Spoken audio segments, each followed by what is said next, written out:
നമസ്കാരം, സിറ്റി ന്യൂസിലേക്ക് സ്വാഗതം. വിവിധ ആവശ്യങ്ങൾ ഉന്നയിച്ചുകൊണ്ട് കൺസ്ട്രക്ഷൻ വർക്കേഴ്സ് ഫെഡറേഷൻ CITUവിന്റെ നേതൃത്വത്തിൽ ക്ഷേമനിധി ഓഫീസിലേക്ക് മാർച്ച് നടത്തി. CITU ജില്ലാ ജനറൽ സെക്രട്ടറി K. മനോഹരൻ ഉദ്ഘാടനം.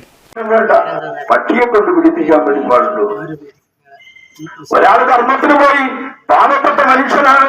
ആ പാവപ്പെട്ട മനുഷ്യനോട് അനുഭൂതി കാട്ടേണ്ടെന്ന ആ ധർമ്മം കൊടുക്കേണ്ടെന്നാണ് വീട്ടുടമസ്ഥൻ ചെയ്തു.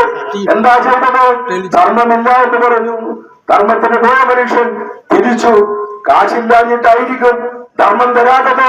അതുകൊണ്ട് സങ്കടത്തോടുകൂടി ആ ധർമ്മത്തിന് പോയ മനുഷ്യൻ തിരിച്ചു വരുന്ന ഘട്ടത്തിൽ ആ വീട്ടുടമസ്ഥൻ ആ മനുഷ്യനോട് ചെയ്തത് ആ വീട്ടിനകത്ത് വളർത്തുന്ന പട്ടിയെ കഴിച്ചിറക്കിക്കൊണ്ട് ആ ധർമ്മത്തിന് പോയ മനുഷ്യനെ പുറകെ ഓടിക്കാൻ വേണ്ടിയിട്ട് ആവശ്യമായ കാര്യങ്ങൾ ചെയ്തതുപോലെയാണ് നമ്മുടെ കേന്ദ്ര ഗവൺമെന്റ് കേരളത്തോട് കാണിക്കുന്നത്. നിർമ്മാണ തൊഴിലാളി പെൻഷൻ കുടിശ്ശിക അടിയന്തരമായി വിതരണം ചെയ്യുക, പെൻഷൻ അതാത് മാസം തന്നെ കൃത്യമായി വിതരണം ചെയ്യുക, അംശാദായ കുടിശ്ശിക അടിയന്തരമായി പിരിച്ചെടുക്കുക തുടങ്ങിയ ആവശ്യങ്ങൾ ഉന്നയിച്ചുകൊണ്ടാണ് മാർച്ച് നടന്നത്.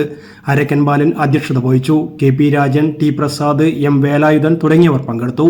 News desk city news. കൂടുതൽ വാർത്തകൾ അറിയാൻ സിറ്റി ചാനൽ വാട്സ്ആപ്പ് ഗ്രൂപ്പിൽ ജോയിൻ ചെയ്യുക. YouTube ചാനൽ സന്ദർശിക്കുക. വാർത്തകളുടെ അവസാനിക്കുന്നില്ല. മറ്റൊരു വാർത്തയുമായി വീണ്ടും കാണാം. നമസ്കാരം.